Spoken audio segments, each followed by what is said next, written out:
Welcome to Detox Switch On. It was a bright spring day. The sun was high in the blue sky. A herd of sheep was grazing contentedly on the hillside. The little lambs with their soft white coats and curly tails were playing among themselves. The shepherd, seeing that his flock was safe and happy, had fallen asleep under the spreading branches of a large old tree. Suddenly an eagle swooped down from the sky. It pounced on a little lamb and carried it off so swiftly that none of the other lambs even had the time to bleat. The sleeping shepherd heard nothing. A crow was sitting on the tree under which the shepherd lay asleep. He had seen how the eagle had caught the lamb and carried it off to his nest. What a wonderful way to get dinner, he thought. Why do crows look for old smelly food? The crow decided to do exactly as the eagle had done. It had looked easy enough. All he had to do was to decide which sheep he wanted, swoop down upon it, hold it as firmly as he could in his claws and fly off with it, easy. If the eagle could do it, then so could he.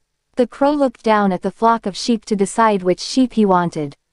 Just below the tree, by the shepherd, a big, old ram was grazing. He had curling horns and a thick heavy fleece. Aha, he should be a good meal for me, thought the crow greedily. He was very hungry and the thought of a large juicy ram for lunch made his mouth water. The crow swooped silently and swiftly down onto the ram, just as he had seen the eagle do, and grasped it firmly by its fleece. And now to fly off with it to my nest, said the crow to himself. He flapped his wings with all his strength, but could not lift the ram. The ram was large. He was much too heavy for the crow to carry. The crow tried again and again, but without success. The ram felt the crow on its back and was most annoyed. "Just what do you think you are doing, you pesky bird?" he snapped, glaring at him over his shoulder. The crow flapped harder still, trying to carry the ram away. "Now stop that," cried the ram. "Go away, shoo, leave me in peace." He jumped and bucked and tried to shake the crow off his back. Oh, thought the crow, alarmed at the ram's fierce antics. Maybe this wasn't such a good idea after all. Perhaps I should look for my dinner somewhere else. I had better let the ram be. The crow tried to fly away, but he found he could not move. His claws were caught in the ram's thick fleece. The crow pulled his feet this way and that. He flapped his wings as hard as he could. But no matter what he did, he only seemed to get stuck more firmly. Oh, how was he ever going to get free? The crow squawked loudly in fear and despair. The ram started running around the tree, bellowing with rage. The shepherd woke up with a start. Who was making that horrible noise? Were his sheep in danger? He sat up. What a sight met his eyes! The ram was running round and round the tree. On his back was the crow, squawking and trying to rise into the air. The shepherd began to laugh.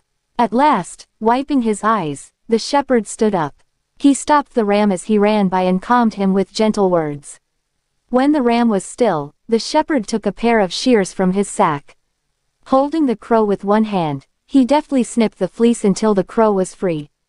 "What did you think you were doing, my fine friend?" asked the shepherd, looking at the crow. "Playing at being an eagle, were you?" The shepherd burst out laughing again. The crow was too embarrassed even to croak. He wished only that the shepherd would let him go so he could fly away to his nest and hide his foolish head. Finally, when the shepherd let the crow go, the crow flapped his wings and flew off as fast as he could. And the next time you want to be an eagle, make sure you pick an animal your size, called the shepherd after him. The crow, feeling silly and foolish, promised himself that from now on he would only do as other crows did. Thank you for listening. Stay motivated and think positive. If you like this video, please subscribe.